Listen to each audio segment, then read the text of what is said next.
পৃথিবীর মুসলমান ইমানদার, এ আমার মাঝদিঘি এলাকার আব্বাজিরা, ও পর্দার অন্তরালের মা বোনেরা, অন্তরের কান লাগান। আল্লাহ নবী, বিশ্ব নবী রাহমাতুল লিল আলামিন আম্মা জান আয়েশা সিদ্দিকা বলেন, কোন স্ত্রীর ঘরে যখন আমি রাসূলকে পাইলাম না, আমি রাত্রিবেলা বয়ও পাইতেছি যে রাত্রিবেলা কেমনে জান্নাতুল বাকিতে মহিলা মানুষ আমি কেমনে যাই। তিনি চলে গেলেন জান্নাতুল বাকিতে, গিয়া তাকায়া দেখতে পায় রে আল্লাহ নবী রাহমাতুল লিল আলামিন জান্নাতুল বাকিতে জিয়ারতরত অবস্থায় ওনার চাচি আম্মার কবরের পাশে দাঁড়াইয়া চোখের পানি ছেড়ে ছেড়ে কাঁদতেছে। আম্মা জান আয়েশা সিদ্দিকা এই দৃশ্য দেখে উনি চলে গেলেন দৌড় দিয়া বাড়িতে। কম্বলের ভিতরে যখন ঢুকছে, আল্লাহ নবী, বিশ্ব নবী রাহমাতুল লিল আলামিন আয়েশার পিছনে পিছনে যখন বাড়িতে আসছে, আসার পরে দেখে আম্মা জান আয়েশা সিদ্দিকা হাঁপাইতাছে। দৌড়ি আসছে তো, আম্মা জান আয়েশা সিদ্দিকা একটু হাঁপাইতাছে। আল্লাহর নবী তখন ডাক দেয়া বলে, আয়েশা রে, ও আয়েশা, তুমি কি মনে করেছো আল্লাহ এবং আল্লাহর রাসূল তোমার উপরে জুলুম করবে? না রে, এরে আয়েশা, তুমি কি জানো নি আজকে কোন রাত্রি? এই মাসটা এত গুরুত্বপূর্ণ, এত ফজিলতপূর্ণ। এই মাসে আল্লাহর রাসূল সাল্লাল্লাহু আলাইহি ওয়াসাল্লাম রমজান মাস ব্যতীত সবচেয়ে বেশি রোজা রাখতেন যেই মাসে, সেই মাসটা হচ্ছে শাবান মাস। বলেন সুবহানাল্লাহ। এই শাবান মাসে এমন একটি রজনী আছে, যেই রজনীটা খুবই ফজিলতপূর্ণ একটা রজনী, যেটাকে কোরআনের ভাষায় বলা হয় ইন্না আনজালনাহু ফি লাইলাতিন মুবারাকা, বরকতময় রজনী। এটি এমন একটি রজনী, যেই রজনীতে আল্লাহ রাব্বুল আলামিন কোরআনুল কারীম নাজিল করেছেন। হাদিসের ভাষায় এই রজনীকে বলা হয় লাইলাতুন নিসফি মিন শাবান, আর আমরা যেটাকে বলি শবে বরাতের রজনী। ঠিক কিনা বলেন? আমাদের দেশে শবে বরাতের রজনী নিয়ে কিছু লোক বাড়াবাড়ি করে, আবার কিছু লোক সারাসারি করে। আমরা আহলুস সুন্নাত ওয়াল জামাতের অনুসারীরা আমরা বাড়াবাড়িতেও নাই, সারাসারিতেও নাই। ঠিক কিনা বলেন? শবে বরাতের রজনী আসলে যারা বাড়াবাড়ি করে, তারা সারাদিন হালুয়া নিয়ে ব্যস্ত, গরু জবাই নিয়ে ব্যস্ত, রাতের বেলা মানুষটা খাওয়াইতো কেমনে এটা নিয়ে ব্যস্ত। রাত চলে যায়, ইবাদতের কোনো খবর নাই। তারপর কিছু যুবক আছে আতশবাজি করে, বোমা ফুটায়, মোমবাতি নিয়ে এক বাড়ি থেকে আরেক বাড়িতে যায়। এটা বাড়াবাড়ি। এই বাড়াবাড়ির জন্য যারা বলে যে শবে বরাতের রজনী বলতে কিছু নাই, শবে বরাত বলতে কিছু নাই, শবে বরাতের কোনো দলিল নাই, এটা আসলেই সারাসারি হয়ে যায়। এটা বলা কখনো উচিত হবে না, কারণ শবে বরাতের পক্ষে অসংখ্য দলিল রয়েছে। ঠিক কিনা বলেন? এই শবে বরাতের রজনীটা, যেই রজনীটা হচ্ছে মুক্তির রজনী, এই শবে বরাতের রজনী সম্পর্কে প্রায় 10 জন সাহাবী হাদিস বর্ণনা করেছেন। এর মধ্যে একজন সাহাবী হলেন সাইয়্যিদুনা আবু বকর সিদ্দিক রাদিয়াল্লাহু তাআলা আনহু। তিনি শবে বরাতের হাদিস বর্ণনা করেছেন। সাহাবীরা হাদিস বর্ণনা এমনি করেন নাই, সাহাবীরা শবে বরাত পালন করেছেন বিদায়ী হাদিস বর্ণনা করেছেন। ঠিক কিনা বলেন? যদি তারা শবে বরাত পালন না করতো তাহলে হাদিস বর্ণনা করতো না। শবে বরাতের হাদিস বর্ণনা করেছেন 2 নম্বরে হযরত ওমর রাদিয়াল্লাহু তাআলা আনহু। 3 নম্বরে যিনি বর্ণনা করছেন তিনি হলেন শের খুদা আলী রাদিয়াল্লাহু তাআলা আনহু। ওই আলী কোন আলী? যে আলী হচ্ছে আল্লাহর রাসূল বলেন আনা মদিনাতুল ইলমি ওয়া আলিয়ুন বাবুহা, আমি হলাম ইলমের শহর, সেই শহরের দরজা হলো হযরত আলী। চিৎকার দিয়ে বলেন সুবহানাল্লাহ।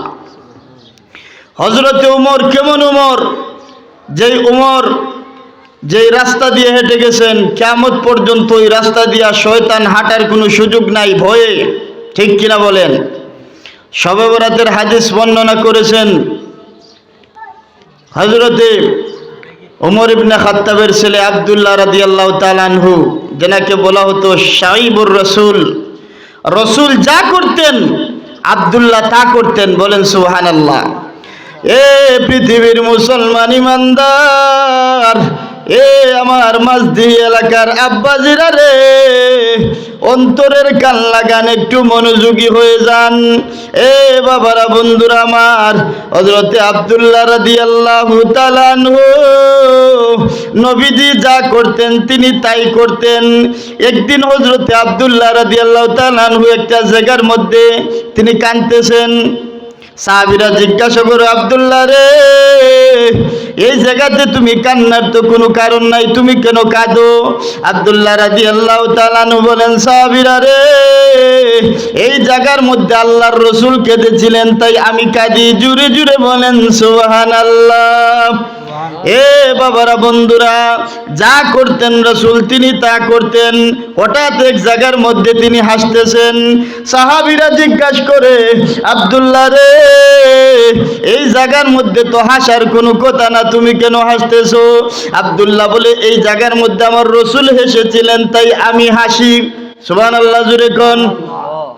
এ বাবারা, বন্ধুরা, তারপরে শবে বরাতের হাদিস বর্ণনা করেছেন আবু সাঈদ খুদরি রাদিয়াল্লাহু তাআলা আনহু।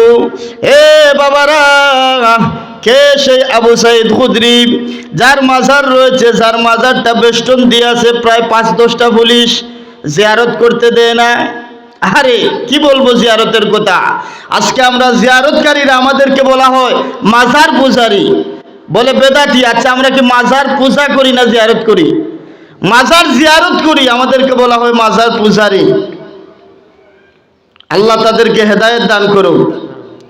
আবু সাঈদ খুদরি রাদিয়াল্লাহু তাআলা আনহু হাদিস বর্ণনা করেছেন, আমরা মাজার জিয়ারত করি, আল্লাহর রাসূলও মাজার জিয়ারত করেছেন।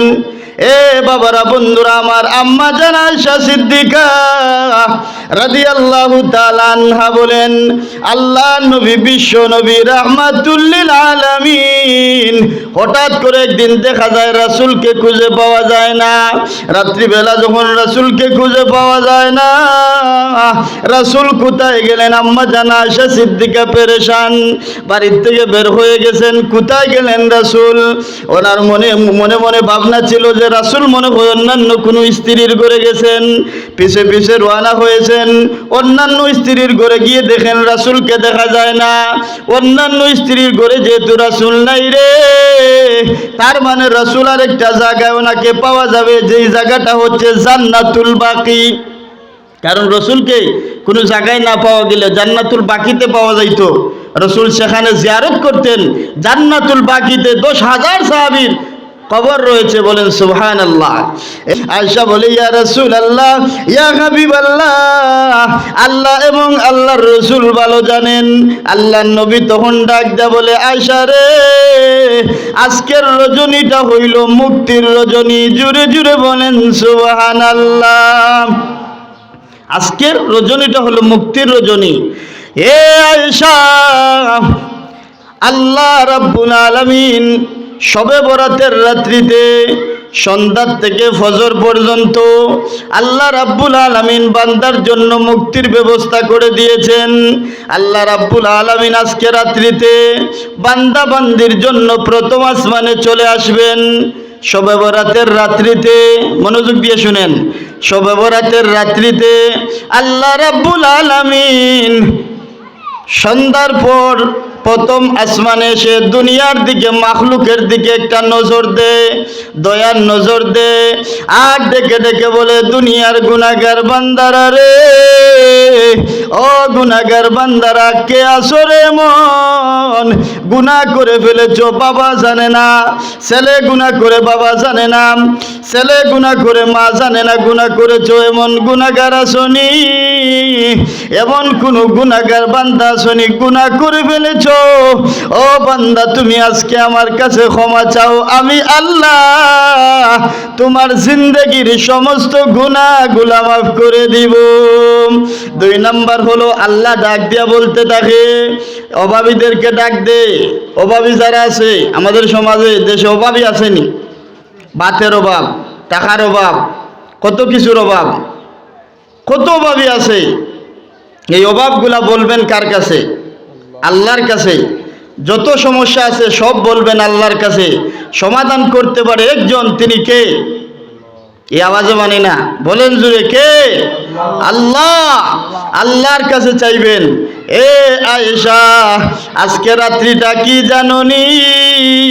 আল্লাহ রাব্বুল আলামিন আজকে রাত্রিতে, শবে বরাতের রজনীতে আল্লাহ রাব্বুল আলামিন দুনিয়ার মানুষদেরকে ডাক দিয়া বলবেন, মাখলুকেরা রে, ও আমার মাখলুকেরা, তোমরা কি অভাবগ্রস্ত আছোনি?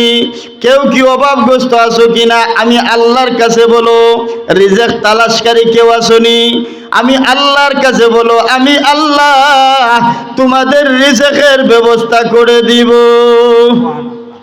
এ বাবারা, বন্ধুরা আমার, শুধু তা নয়, আল্লাহ রাব্বুল আলামিন ডাক দেয়া বলে, বেমারি অসুস্থ কেউ আসনি? বেমারি কেউ আসনি রে? কঠিন বেমার হয়ে গেছে, রোগ হয়ে গেছে, বালা হওয়ার কোনো সুযোগ নাই, বড় রোগ হয়ে গেছে, এমন কোনো রোগী আসনি? এ পৃথিবীর মানুষ, আজকে আমি আল্লাহর কাছে তোমার অসুস্থতার জন্য চাও, আমি আল্লাহ তোমার রোগ মুক্ত করে দিব। জুড়ে জুড়ে বলুন সুবহানাল্লাহ। এইভাবে শবে বরাতের রাত্রিতে আল্লাহ রাব্বুল আলামিন সন্ধ্যা থেকে ফজর পর্যন্ত আমাদেরকে ডাকতে থাকেন। যারা ডাকতে পারবে আল্লাহ রাব্বুল আলামিন তাদের ডাক গ্রহণ করবেন এবং বিনিময়ে তাদের সকল সমস্যার সমাধান করে দিবেন। ও আয়েশা, আজকে রাত্রিটাই হলো সেই রাত্রি, এই জন্য আমি আল্লাহর কাছে চাইতেছি। জুড়ে জুড়ে বলুন সুবহানাল্লাহ। আল্লাহ রাব্বুল আলামিন শবে বরাতের রাত্রিতে বান্দার গুনাহ মাফ করবেন। অভাবীদেরকে, অভাবগ্রস্ত যারা আছে তাদের অভাব দূর করে দিবেন। বেমারি যারা আছে বেমার শেফা করে দিবেন। ও আয়েশা, আরেক হাদিসের মধ্যে বলা হয়েছে কতগুলা লোককে মাফ করা হবে। বনু কাল গোত্রের যত বেড়া বকরি আছে, ওই বেড়া বকরির গায়ে যত পশম আছে, এই পশমের তুলনায় প্রত্যেক মানুষগুলা যত পশম আছে, এতটুকু মানুষকে আল্লাহ রাব্বুল আলামিন শবে বরাতের রজনীতে মাফ করে দিবে। জুড়ে জুড়ে বলুন সুবহানাল্লাহ। আল্লাহর নবী বলেন, আয়েশা রে, 120টা কাতারের 80টা কাতার আমার উম্মত হবে, আমার উম্মত গুনাহগার হবে। কিয়ামতের মাঠে আমার গুনাহগার উম্মত যদি হয়ে যায়, আমি লজ্জিত হয়ে যাব, আমি কষ্ট পাইব রে আয়েশা। এই জন্য আমার আল্লাহ রাব্বুল আলামিন আজকের এই রজনীতে আমার উম্মতগুলার জন্য আমি দোয়া করি। জুড়ে জুড়ে বলুন সুবহানাল্লাহ। এই জন্য শবে বরাতের রজনীতে তাওবা করবেন, রাত্রিতে ইবাদত করবেন, নফল ইবাদত করবেন, জিয়ারত করবেন। বিশেষ করে জিয়ারত করতে পারেন, খাস তওবা করবেন, খাস তওবা। আল্লাহ রাব্বুল আলামিন বলেন খাস তওবা, অর্থাৎ তাওবা হচ্ছে ফিরে আসা একটা গুনাহ থেকে। যখন মানুষ খাস তওবা করে, যেমন এই গুনাহটা আমি আর করব না, এটাকে বলে খাস তওবা। আর শবে বরাতের রাত্রিতে সারা রাত্রি চোখের পানি ফালাইলেন, চোখ দুইটা বড় বড় করলেন, সকালবেলা আবার ঘুমাইলেন, পরের দিন থেকে যেই কাজের মানুষ ছিলেন ওই কাজেই লেগে গেলেন, এই তওবা আল্লাহর দরবারে কবুল হবে না। খাস তওবা করতে হবে। খাস তওবাটা হচ্ছে, ইয়া আইয়ুহাল্লাযীনা আমানু তুবু ইলাল্লাহি তাওবাতান নাসুহা। ওই ইমানদারেরা তোমরা তওবা করো, খাস তওবা। যদি খাস তওবা তোমরা করতে পারো তাহলে কি হবে? আল্লাহ রাব্বুল আলামিন বলেন, আসা রাব্বুকুম আইয়ুকাফিরা আনকুম ওয়া ইউকাফিরকুম আন সাইয়্যাতিকুম ওয়া ইদখিলকুম জান্নাত। আল্লাহ রাব্বুল আলামিন তোমাদেরকে মাফ করে দিবেন এবং তোমাদেরকে জান্নাত দান করবেন। যেই জান্নাত